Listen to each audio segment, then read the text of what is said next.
Welcome to Two Idiots and a Dog, Idiots Unleashed. Where we talk about your stupid ideas for the greater good. The greater good. Sorry, Cheap Seats Reviews. Sorry. I'm Grim. I'm Zolgar. And just a quick warning, this is an uncensored podcast, so you may hear adult language or other content not suited for children, the workplace, church, human consumption, or, frankly, anyone. Alright, so this week, our topic is You Missed the Point, where we're going to basically discuss some of the pieces of media that... How is best to put this? A lot of the fan base took the completely wrong lesson from it. Yeah, the kind of things where people, they really idolize the wrong character, or they just take the really wrong message from it. Things like that. This topic was submitted by an idiot named Zolgar. Yeah, who the fuck is that?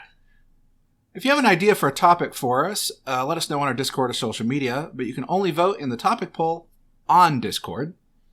Now stand back. Because the idiots are about to be unleashed. Rimshot. Tish. Okay, so silliness out of the way. Before we get started on this topic, there is a couple things that we need to express. Unfortunately. So we came up with this topic, and it was voted on in early May, and then some things happened. Yeah. And there was actually a little bit of hesitation initially on whether or not we wanted to go ahead and do this episode because of social environments, but... We're not going to be getting political in this episode, but we're going to be tap dancing that fucking line. Yeah.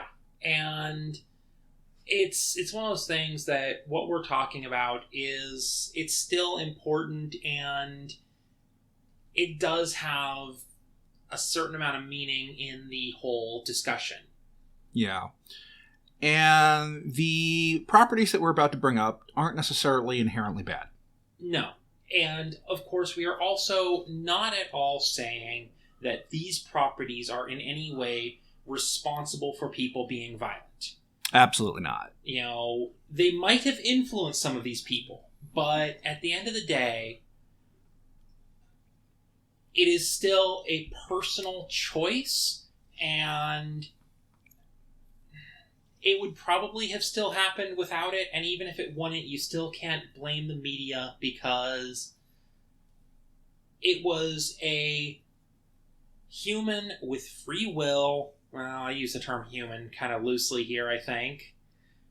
But it was someone with free will who chose to inflict these actions. Yeah. And if you're listening to this episode when it finally goes live and you're sitting there wondering which incident we're talking about, congratulations, you have identified the fucking problem. Yeah, because it's like, I brought it up after, I think, one incident, then there was another one right away, and then there was another one yesterday. Yeah, between when I was concerned about it, and when we actually recorded, we had two more freaking incidents. So I don't think it's political to sit here and say that we at Two Idiots and a Dog Media do not condone gun violence. I think that's about as far as we're going to go with that. Yeah, I mean, I actually posted a little bit more than that on our Twitter earlier, but... yeah, which is fine. And to be clear, not all of these characters and properties we're about to bring up include gun violence. There is certainly violence. Mostly what we are discussing with these properties is characters or themes that the audience took the wrong lesson from or promoted the wrong element of. And it's generally a mindset. And it is, unfortunately, what we have come to kind of refer to as the entitled white man concept. Because most, if not all, of the characters we're about to discuss are white men. Yeah. So, you missed the fucking point. I'm going to get one out of the way right up front, right out of the way, because we actually already did an entire episode on this property. Warhammer. You missed the fucking point. It's satire, and Nazis are bad. Yeah, there is an alarming element of the 40K fan base that thinks the Imperium man is fucking awesome and doing it right. No, they're a fucking fascist shithole that has been falling apart for 10,000 years or more because they are a fascist shithole. Alright, but I think that's enough on 40K, because if you want to hear us talk more about 40K, that was last week's episode. You can go listen to that. Yeah. There are so many other properties where we see the entitled white man taking center stage. Let's go ahead and start with one that you actually really, really like. Which one? Punisher. Yeah. Okay, so I am a big fan of the Punisher. However, I also recognize that what he does is not legal, ethical, or moral. And here's the important thing to remember about the Punisher. He knows that too. He has accepted that. It informs his identity and his actions. And there are way too many people who have taken what he does and decided that that was the correct thing to do and the way to go. And even more alarmingly is the number of cops. To the point where the Punisher comics actually addressed this in an issue. Hey, Grim, I got a question for you about the Punisher. Mm-hmm. Who is Frank Castle's idol? Captain fucking America. Yeah. Frank Castle, the murderous vigilante known as the Punisher, he has nothing but respect and adoration for Captain America, the ultimate bloody Boy Scout. Yeah. And this came up in Civil War in the comics, the first Civil War, where Frank had joined up with the Underground, led by Cap. A couple of villains join. He wastes them. Cap immediately turns on him and tells him to leave. And I don't even remember who it was, but there were two other characters standing on the sidelines talking about it. And one was like, "What? Why did he just take that from Cap?" And then one guy just looks at him like he's stupid and goes, "Dude, same guy, different war." Yeah, I think the one who says same guy, different war was Spider-Man. Like, Frank Castle idolized Steve Rogers, and he actually joined the military out of a sense of patriotism. Unfortunately, in the original Punisher's timeline story, the war he got was Vietnam. I'm not going to get too much into that because we will rapidly devolve into politics, but that war fucked people up, and coming home from it was even worse. Yeah.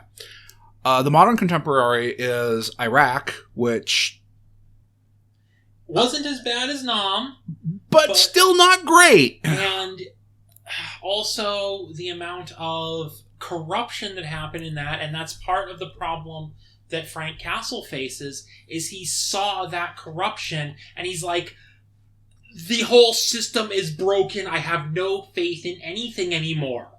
Yeah, Frank Castle is doing what he does because he has taken an extreme version of a philosophy I have when it comes to heroes.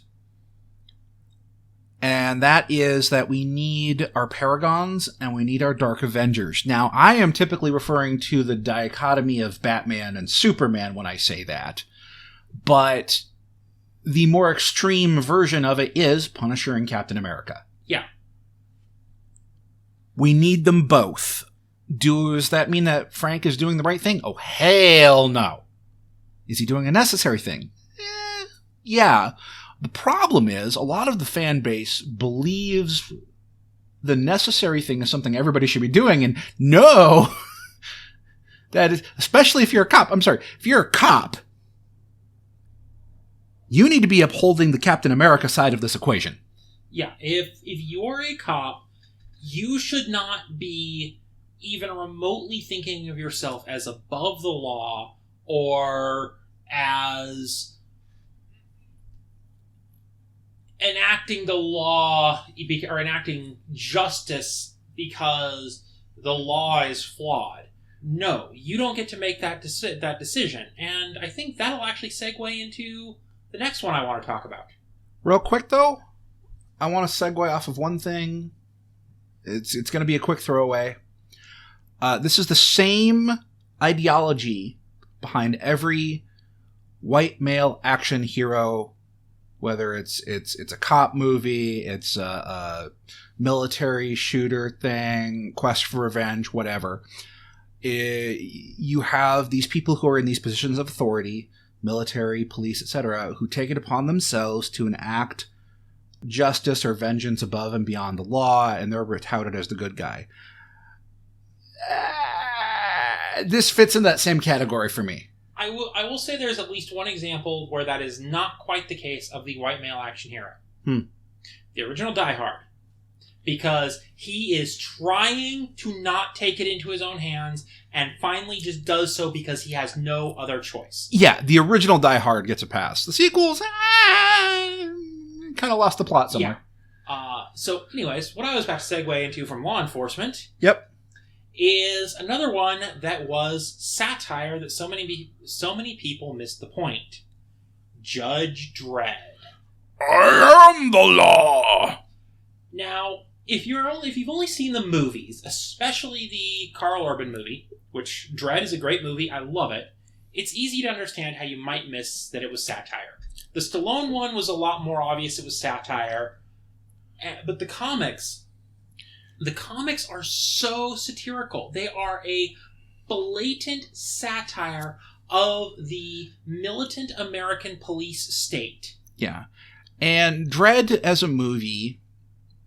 I like better because it's the better movie. Oh, it's a much better movie.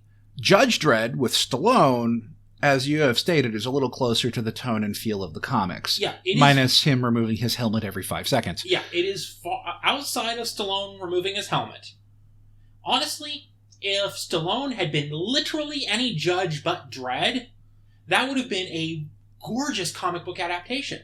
It had the look, it had the satirical tones, it had the over-the-top action. It was honestly really fun. But we're not getting into that because I can talk for hours about those movies. Yeah, but the setting, the tone, the universe, Mega City 1, it was always a commentary on the... Because, I mean, that comic came out of, like, what, the 80s? Originally, like, 70s or 80s, yeah. And it's... And so it started as a commentary on the increasing militarization of police, which started happening all the way back then. A lot of people are like, oh, it was the 90s and 2000. No. This started way back, decades ago. This has been building for a while now, and it's just now coming to a head. Yeah, and of course, also Judge Dredd with the mega cities and things like that was also a bit of a commentary on the industrialization of America. But, you know, that one's less of a major thing because, of course, in Judge Dredd, and it's true in the comics, the judges are judge, jury, and not always executioner. In fact, very rarely executioner. They are the one who catches the criminal, sentences the criminal, determines their guilt, and carries out the sentence. So whether it's sending them to the ISO cube, it's fining them, it's killing them. Yeah, and the thing of it is, what most people don't realize is, even in the movies, if you listen, most of the sentences they are handing out are ISO cube. Yeah. And that's one of the things that especially... Okay, again, to kind of go into real-world events a little bit. 2 years ago, almost to the day as of recording this, when... Actually, it might be to the day. But when George Floyd was killed, people were like, oh, well, he was resisting arrest, so the cops just did what they had to. No. Unless there is a clear and present danger to a civilian, unless someone's sitting there with a gun going, I'm going to kill a whole bunch of people, you don't... Yeah. Cops are not judge, jury, and executioner. Mm-hmm. And also, can I just point out that the law enforcement in Mega City 1 is actually more fair and balanced than the law enforcement in the United States, which Mega City 1 was supposed to be a parody of? I feel like this is going to let me just spin off into a brief tangent. And this may end up becoming its own episode in the future, I don't know. But you have reminded me of something. And it's something I have said repeatedly in private conversation and on the limited social media I engage in on a personal level. Okay, audience, I need you to come in here for a minute. Come in here for a moment, okay? Lean in, okay? Okay? I need you to hear me when I say this. Cyberpunk was not a fucking how-to manual. Yeah, Cyberpunk in general Talk about missing the fucking point. It has always been about the warning about the dehumanization, the over-reliance on tech, the over-reliance on the mega corporations. Cyberpunk is a giant warning light saying, this is where you're headed, turn off now. You know that bridge that always gets hit, that there's an entire YouTube channel set around it? Mm-hmm. The Cyberpunk is the blinking light hanging over it that everybody ignores. Pretty much. And Dredd is Cyberpunk adjacent, so it falls into this category as well. And to be clear, we're not just talking about Cyberpunk like the video game or the tabletop game or whatever. We're talking about the entire genre as a whole. From Neuromancer on up. Yeah, Neuromancer was very much written as a piece of speculative science fiction showing the potential dangers of the direction the country was heading at the time. Yeah, and you've got all sorts of different issues in Cyberpunk that we are seeing mirrored today. It was a cautionary tale, and we didn't listen. I feel so sorry for William Gibson sitting there seeing all the things. He was like, hey, I'm going to put a warning flag here. Maybe you should avoid this. And which I'm going to deviate even further off track for a moment, because this just reminded me of another classic piece of literature where we missed the point. 1984. 1984. Also not a how-to manual. It was warning us against a police state and fascism and totalitarian authoritarianism.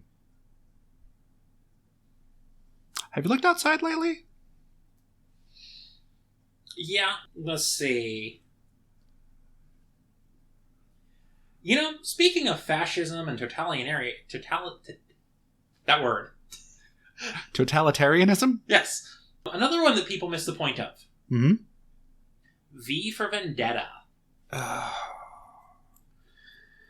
These actions were taken were twofold. One, an extreme response to an extreme authoritarian dictatorship. And two, a quest for personal vengeance. Yeah. The fact that V managed to make the two coincide is great, but way too many people missed the fucking point. Yeah, and also that's another one of those cases where it can be argued that the actions V took were necessary in the world he existed in. And I'm not going to say that America is not heading that way. But we're not there yet. Yeah, so things like basically direct violent action against the government and people who work for it, they're too far. Yeah, I mean, listen, it's really easy to get fed up these days, right? And I know there's a good chunk of the audience out there right now that has had the fantasy. You know the fantasy. Oh, yeah. I'm not going to bother saying it because, one, it's fantasy, and two, hi, NSA. But we've all had the fantasy. The thing of it is, though, that's all it is. And that's all it should be right now. We are not at the point where we need to have a civil uprising. Yeah, Yet. we are not at Civil War level yet. And to be very serious for a moment, I genuinely hope that we never go there again and we can get this country back on the right track without that, because otherwise there is no winning a civil war. Yeah. And at this juncture, we have strayed into politics, and we said we wouldn't, but it was inevitable with this conversation. It's really hard not to with this conversation. I want to take a brief moment to once again point out that we are not advocating for any of these properties, acting upon these properties, acting out what happens in these properties. But given the nature of the topic being you missed the fucking point, we want to make sure you're not missing our fucking point. Yeah. So if you are fed up with the way this country is going, if you feel like you need to do something, there is protesting, there is voting, there is getting politically active. There are ways you can do it that are not violent. Please do that. I'm going to do something we don't normally do here over on Unleashed, and I'm actually going to recommend a piece of media. On Netflix, it just came out recently. There is a program, it's a limited series called The G Word. It's the same guy that did Adam Ruins Everything, and he examines all the various things and topics that our government handles. And I'm not talking like the stuff that we already know. Supreme Court, the Senate, the House, White House, blah, blah, blah. No. We're talking, how does the government handle our food? How does the government handle weather? How does the government handle disease? Money? And they're really great, but the reason I'm bringing it up is the last episode in the series addresses some of the frustrations, and it gives recommendations on things you can do starting at a local level. And that's why I'm recommending it here. It's on Netflix, called The G Word. Go check it out. If you are in that spot, if you're sitting in that level of frustration where I know we are, it's not a bad place to start looking for tips or ideas. Anyway, back on track a little bit here. Okay. Shall we just continue the theme of missing the point of heroic characters? What you thinking? I'm thinking Watchmen. Okay. I'm thinking this is a good spot to bring it in. I love Watchmen. Absolutely. Fantastic graphic novel. Great movie. I'm not going to say it's my favorite, but it's one I'm definitely eventually going to end up doing for the comic book series. I really enjoy it. It tells a really good, dark story, but there are a couple of very important things to remember about Watchmen. There's no good guys. There are no good guys. The closest we get is Silk Spectre and Night Owl, and even they have their issues. And then, of course, there is the one that so many people... Well, actually, there's two that so many people attach to. People either attached to Ozymandias because they believe that basically the whole Thanos did nothing wrong thing. Yeah, everybody likes to forget that Ozymandias is the villain of our piece.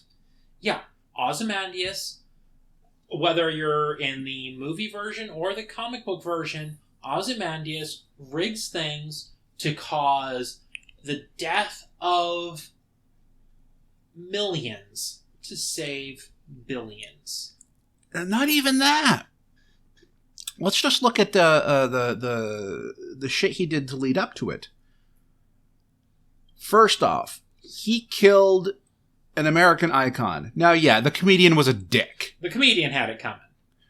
But he had still done his duty. Perhaps duty.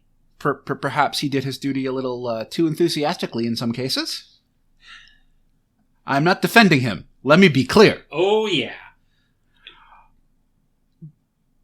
But because he might have put a couple of pieces together, Ozymandias clipped him. When he was really just mostly staying at home and watching TV. He was mostly retired. Yeah. And that was our opening. Yeah, and of course... How about all the people he deliberately, purposely gave cancer to so he could frame Dr. Manhattan? Yeah, and of course he did that in both the comic and the movie for different reasons, but... He did it to Moloch. He did it to one of Dr. Manhattan's exes. He did it to Dr. Manhattan's former sidekick. Yeah, it just... Absolutely... Like, that alone... Fuck you. Yeah, Ozymandias was the villain of the story, and yes, one could argue that what he was doing was for the greater good. The greater good. But it was still horrific. And idolizing that misses the point of the whole piece. Yeah. And especially because at the very end, when Ozymandias' plan has all come together, and he looks at Dr. Manhattan, who now exists basically outside of time, and is like, so tell me, does it actually all work out in the end? It never ends. All he did was bought time. Yeah. And the other, like, there's so many other characters in this property, like Dr. Manhattan himself, everybody's like, oh, it latches on him. The whole point of Dr. Manhattan was exploring the fact that once you achieve a certain level of power, you start shedding your humanity. Yeah, because... You lose what makes you human. Yeah, he has no mortality. He is not bound by time nor space. He is not bound by anything anymore. So he doesn't care. Though he still does care, and you see that with Silk Spectre. Yeah. He cares, but he also realizes that he is not human enough to give her what she needs anymore. Yep. And then there's Rorschach, who is just a piece of shit, really. But at the same time, he's the closest to a hero we have in this story. Which is saying something. And his greatest strength is he holds fast to his convictions. But his convictions aren't the thing that people take away from him, unfortunately. What they take away from him is really his absolute willingness to commit violence. Yeah, honestly, too many people look up to Rorschach for the same reason they look up to Punisher. Because, he's someone who believes in what he's doing, and, he's trying to make the world right through violence. It's like, no. The reason you should look up to Rorschach at all is he has such a strength of conviction that, in the end, even though he recognized that ultimately Ozymandias' plan, because it could not be stopped, it was either millions of people die for no reason or millions of people die to hopefully save billions, he could not stand by and let that happen without uncovering it. So he practically begged Rorschach to kill him so he couldn't tell everyone what happened. Dr. Manhattan. Rorschach did not beg Rorschach to kill himself. Totally did.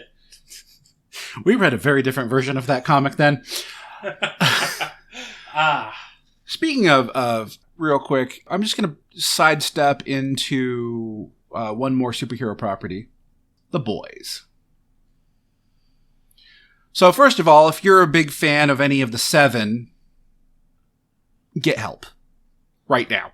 I do hope, because they're actually... This is kind of related. with the TV series, Amazon is starting to also promote like they're actually making the Rise of the Seven movie. I kind of want them to do that. I would love to see that movie, like the completely way that movie was made,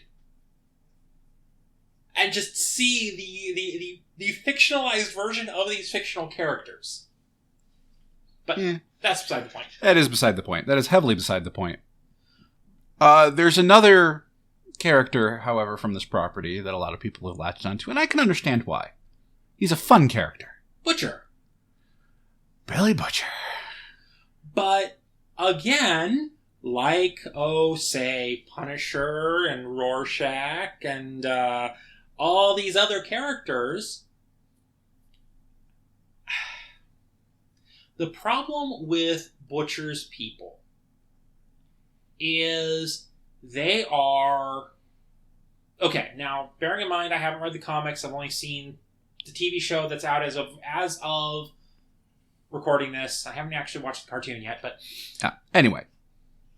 Butcher's people are going after every super with the kind of exception of what's her name? I don't even know anymore. The bright glowy girl. Yeah, I know who you mean. I just don't know her name, and frankly, I don't care. And their whole thing is, every super is bad. And, yeah, especially the Seven. Homelander is a psychopath. And I'm not saying that to demonize people who have been diagnosed with psychopathy. No, I mean, he just is an unfettered, untreated, unchecked psychopath. Every single member of the Seven is a fucking monster. Yeah. And the thing that people need to bear in mind when they're idolizing either side in that conflict is, so are Butcher and his people. They're just a different flavor. Yeah, I mean... things they do are fucked up. You look at how much time they spent torturing the Invisible Guy. Yeah. It's absolutely fucked up. And idolizing, to be clear, we're not saying you shouldn't like these characters. It's okay to like problematic characters. Oh, yeah. It's when you stray into they're doing the right thing, and you're idolizing them and justifying them and defending them and apologizing for them. You have missed the point. Yeah, I love Rorschach. Rorschach is a great character. He is very well written, but I also acknowledge that he is a supremely fucked up character with lots of problems. Yeah. And... Alright. I mean, we're this late into the episode. We've kind of danced around fucked up individuals a bit here. I think we've put it off long enough. Joker? No, not quite yet. All right, ladies and gentlemen, I want to impart on you a very important piece of life advice. If you are hanging out with someone and they tell you their absolute favorite movie of all time is Fight Club, run for the fucking hills. Yeah, again, it's a good movie. Great movie. Never read the book, but I hear the book is also good.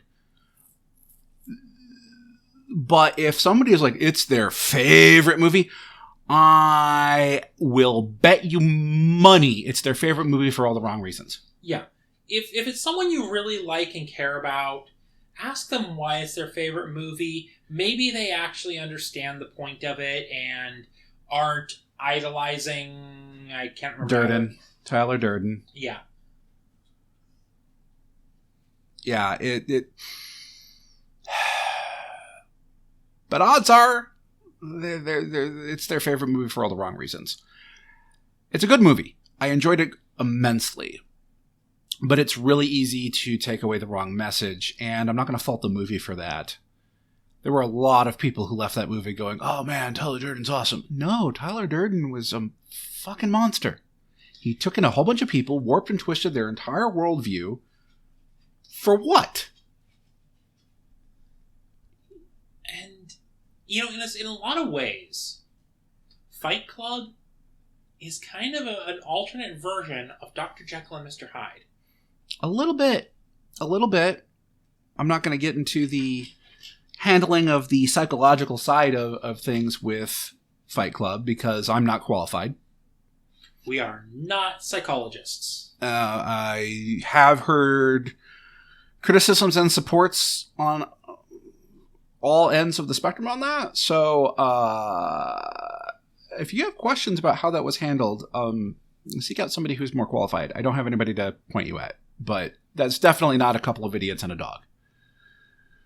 Yeah, I am sure there is probably some psychologist, psychiatrist, therapist, or whatever who is very, very knowledgeable in things like this, that has a podcast where they explore the psychological issues of TV and movies.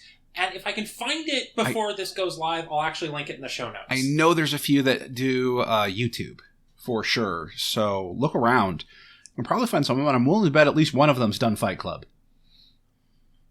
Yeah, we'll see if we can find one to link in the show notes to at least give you a starting point if that's something you're interested in. Yeah. With that out of the way, okay, let's go ahead and do the Joker. Okay, I'm going to let you deal with Joker more because I'm not really that familiar with the property. I would rather deal with Joker by putting two in the back of his head, but that's neither here nor there. Now, to be fair, one thing that we need to state here is neither of us have seen the newest Joker movie. I just have no interest in seeing yet another piece of media glorifying a stressed out, frustrated white man going on a violent rampage. Yeah. We know how it ends. We know... Well, and especially because it's the Joker, so we know that Joker isn't even going to get killed in the end. Yeah, the Joker and overarching... This might be its own topic some point in the future. But the Joker is in many ways my personal exception to Batman's no-kill rule. The Joker gotta go. Yeah. And too many people have taken the wrong lesson from this character. He is absolutely supposed to be id and ego uncontrolled. He's calculating and scheming, but he's also reckless and spontaneous and impulsive. Do I look like someone with a plan? I'm just a dog chasing cars. I wouldn't know what to do if I got one. Every iteration of the Joker, whether it's the classic 60s era or the Dark Knight trilogy or whatever the fuck was going on with Leto. Yeah. The fact remains, the Joker as a character, there are too many people who idolize him. I have seen way too many people with Mr. J tattoos, and I'm just like, no. This is not a character you should be latching onto. You can like him as a character. That's fine. Liking him enough to put ink of him on you, on your body permanently, that... I'm not gonna give a blanket, all of you are wrong here, but just know that if you have a Joker tattoo of some kind, I'm already distrusting you just a little bit, and you will need to prove that you're not one of those Joker fans. Yeah, because there is nothing wrong with liking the Joker, and I don't even think there's a problem with liking Joker enough to get a Joker tattoo. The problem, again, comes in the point of idolizing and wanting to emulate the character. With one major exception. I'm gonna put an exception on this. I'm gonna put an exception on your statement. What's that? If you're a Joker fan who ships him with Harley, go fuck yourself. We do not ship abuse victims with their abusers. No. Bad. That also goes for Game of Thrones. Oops, did I say that out loud? Don't get me started on that fucking trash fire. That would be another episode all of its own. No, I refuse. Oh, so do I. You would have to pay us, like, way more than the $20 Ethan paid us for Warhammer to get us to sit down and talk about Game of Thrones. Let's see. Do we have anything else on Joker? Tired, overused, hackneyed. For the love of God, retire the character. But they fucking won't. All right. Let's go with... How about The Matrix? So many different layers of missing the point here. So, first of all, if you miss the point of it being a trans allegory, that is understandable, because it is veiled enough in the first one that even when you know it's there, it can be hard to notice. Yeah. It's there, but... Once they said it, I found it. Yeah. And I am genderqueer. I will never fault anyone for not seeing that. Now, if you try to say that, oh, it's not there at all, fuck you. But if you don't see it, that's fine. Yeah. There's a difference between not seeing it and claiming that it's not there at all. Because I promise you it's there. But there's also... Once again, you deal with the people who have this mentality of idolizing and emulating the characters from it and taking the very wrong message from what they're doing. Violent resistance of the man! Oh, okay. Let's back this up for a moment. The man, in reality, is not a machine empire in the far-flung future that has enslaved all of us to make us a power source. We are not fighting a war of survival or a war of slavery. Yet. Important caveat that yet, but yes. So if you think the message from the Matrix was that we need to resist all forms of government, which, by the way, I have seen way too many Matrix fans who that was their takeaway, you have missed the point. The point of the Matrix was an expression of self-identity and how we find that identity and how we interact with that identity versus the identity that the world perceives us as, which is, of course, where the trans allegories lay, but it's also a mirror of the hero's journey. We actually went over this in Idiots on Film. When we covered The Matrix, we talked about some of this, and again in Resurrections, because some of those themes are revisited. Yeah, and that's kind of where the real point of Matrix lies, whether you see it as the trans allegory or not. It is the journey of self-discovery and learning who you are. And it is also a bit of a cautionary tale against the... Well, this is kind of the same thing as Cyberpunk. It's that cautionary tale against hyper-reliance on machines and letting the machines control everything. So if you're taking the wrong message from the Matrix, at least take the message of turn against the machines and shoot your phone. That's right. Shoot your phone right now. It's okay. You don't need to hear the rest of this podcast. We do not actually condone shooting your phone because you would probably hurt yourself if you did that. What are they sacrificed for the... No. Jokes aside. Don't actually shoot your phone, please. We might need to do a part 2 of this at some point because we could keep going. We could keep going forever. I think there are 2 more that I would like to hit. And I can think of one more that I want to hit. I think one of them is the same one as I'm thinking of. Maybe. What do you got? Okay. So the one I think you're thinking of as well is Rick and Morty. Nope. Okay.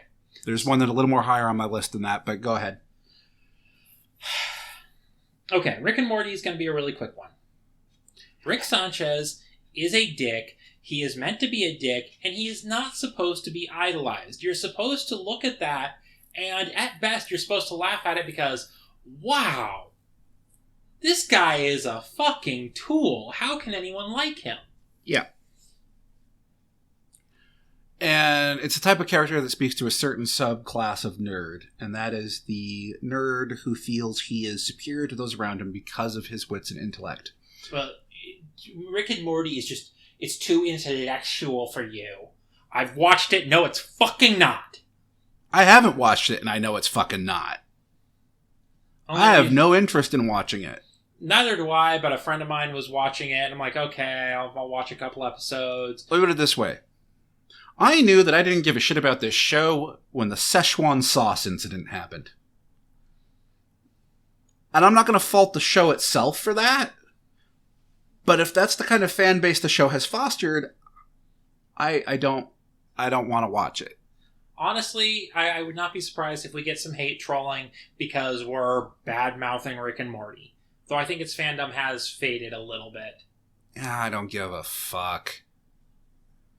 If you're a diehard Rick fan, eat me. And hey, if you want to send us hate mail, go for it. If we start getting hate mail, we can do mailbag episodes and make fun of you when you send us hate mail. I mean, address your well-thought-out and poignantly stated concerns. No, we're going to mock the shit out of you. All right, what's your other one? Go ahead with your last one. All right. This is a big one. I'm not going to spend a lot of time on it because my points from it are fairly succinct. Breaking Bad. Yeah. Walter is not the hero of this story. And it's very easy to understand why Walter started doing what he did, because we're American, we know how fucked up the system is. Uh-huh. No, I get it. But he went down a dark, dark, dark road, and it ended exactly the way it probably should have. And there's way too many people who miss the point and idolize him and idolize becoming him. And I'm just like, I get it. That's some of Cranston's best work. And some of the writing on there was exceedingly attention-grabbing. I mean, I am the one who knocks. Damn! I get it. But he's not your hero. He's your protagonist, but he's not your hero. And idolizing him, emulating his behavior, even if it's not the blatantly criminal elements of his behavior, is not something that you should be doing. I like a good bad guy. Hell, one of my favorite characters of all time is Darth Vader. But there's a difference between, and I've said this earlier in this episode, there's a difference between liking a character and idolizing a character. And if you're idolizing these characters from these properties that we've discussed today, you have missed the fucking point. So the last one I want to mention, and I actually need to give a bit of a shout out to the podcast I Am a Sophisticate and So Can You. It's kind of a ridiculous name, I know. Because I had never thought about this until I listened to their episode talking about this movie. Mm-hmm. And that is Akira. Yeah, a lot of people missed the point on that one. Akira was a really good movie that dealt with a lot of themes, and especially for the original Japanese audience, those themes were very important, but too many people take away the... They take away the idea that, oh, my suffering, my pain, it was for a reason because I'm special, and, well, honestly, especially young white men, because, well... Yeah, there's a lot of people identifying with Tetsuo, and, no. Stop it. I will get a rolled up newspaper, I will hit you with it.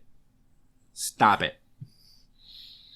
Yeah, it's, again, I love it. We talked about it on an episode recent, or a little while back, and it's a good movie, but... Yeah, the whole message of the movie is that we as a species are not ready to handle that kind of power. And so many people who have watched that movie latch onto Tetsuo because he had that power. And also, part of the point of that movie was that you can't go it alone. You need help. Yep. We've got too many people doing the lone wolf thing, thinking that they don't need nobody. I got news for you, pal. We live in a society. Humans are a pack animal. Look, humans will pack bond with anything. I pack bonded with a stapler. So I missed that fucking stapler. It was a good stapler. Okay, Milton. Set the building on fire. Strychnine in the guacamole. So once again, just to close us out here, none of these properties are bad. No. None of these characters are bad. Yeah, we honestly, almost without exception, we love the properties we talked about. Yeah, we need to have... Having characters who are assholes is cathartic. Having good villains creates a compelling story. Having these characters, even if they are our protagonist rather than our antagonist, is okay too. It depends on the narrative you're telling, where the story goes, etc. But we as an audience need to be 10% smarter than the media we're consuming. We need to be able to stop and look around and recognize this is a cool character and a cool story, but that isn't who we should be as people. A lot of these characters exist as cautionary tales of what we shouldn't be. I mean, just to touch back on Fight Club real quick, you realize that book was railing against toxic masculinity, right? Right? And you look at Breaking Bad. That was showing, in part, the broken system that created this monster. Yeah, and it also showcased expertly, I haven't seen all of it, but I've seen bits of it here and there, but it showcases expertly the slippery slope of the road that desperation can set you on. And that's the thing a lot of people forget about, is he started on that path out of desperation. Yeah. Like so many other people. And at some point, he lost the bits of himself that made him human. There's the old saying, the road to hell is paved with good intentions. So consume this media. Enjoy these characters. That's what they're there for. Just make sure you didn't miss the fucking point. That's it for this week. If you like what we do, please give us a like, follow, rating, all that nonsense on your favorite podcatcher. You can also support us on Patreon for special bonus content and episodes a week early, or tip us on Ko-fi. You can find those on our social media platforms and Discord server in the show notes. Also, be sure to give our friends some love. This week, I think it's going to be Invasion of the Remake. They're some weirdos. We like them.